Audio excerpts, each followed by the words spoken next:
Som al Museu d'Història dels Jueus, a Girona.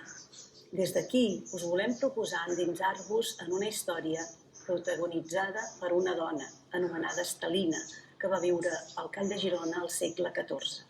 Aquesta és una història que no és 100% verídica. Tanmateix, és una història que és 100% versemblant. És una història que es fonamenta en els 3 eixos que ens serveixen per la nostra feina de cada dia: la documentació, l'arqueologia i la interpretació historiogràfica. És una història que es curs a partir dels objectes i dels espais que han configurat molt probablement la vida i la trajectòria de tota una comunitat jueva. Us presentem els objectes que vesteixen la història d'Estelina. Són petites peces humils, com una sivella, unes arracades, uns didals, unes agulles de cap. Probablement ens la podem imaginar utilitzant aquest didal i aquestes agulles de cap en la seva feina quotidiana. Probablement cosia a la casa familiar. Potser feia feines i tasques domèstiques. Potser feia feines per al taller de la família. Potser era sastressa, potser era parlera, potser era sedera, potser teixia vels, potser sabia brodar i teixir la seda. Potser en el moment del casament, un dels moments més importants de la vida d'una persona jueva, Estelina va rebre, com a dot, un preciós vestit de vellut verd que se cenyia amb un cinturó que lluïa una sivella preciosa i delicada com aquesta. Una sivella que mostra, gravada, la imatge d'un animal fantàstic, un animal que bé podria ser una apel·lació al Leviatan, un monstre mitològic, bíblic, que segons la tradició jueva serà servit en el banquet del judici final, a la taula dels justos.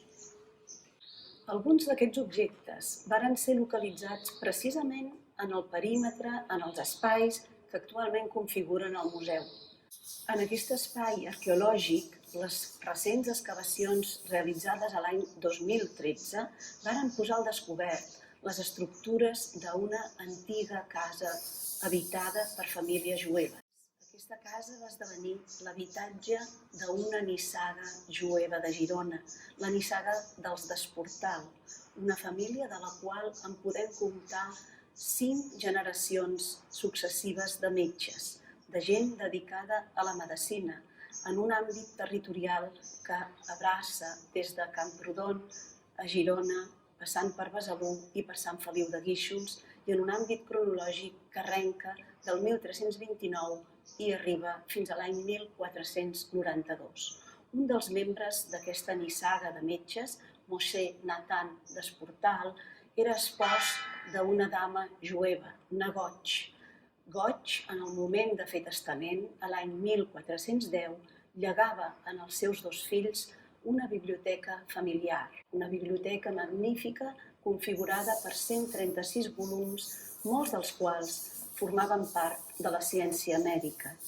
I, entre ells, destacava el Còdex d'Avicena, el compendi de saber mèdic més important durant tota l'edat mitjana i bastant més posteriorment.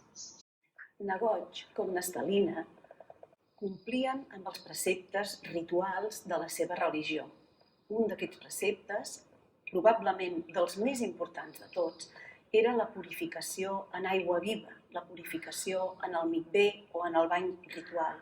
També en un dels espais d'aquest Museu d'Història dels Jueus es va localitzar l'any 2014 el darrer mikvé de la ciutat, de la comunitat de Girona. Va ser utilitzat entre l'any 1435 i l'any 1492. Us convidem a venir a gaudir de tots aquests espais en directe, a conèixer la història de l'Estelina i de la Goig en directe, a observar i admirar els objectes que varen formar part, probablement, versemblantment, de la seva vida quotidiana. Quan tot això hagi passat, veniu al Museu d'Història dels Jueus i sereu molt benvingudes i sereu molt benvinguts.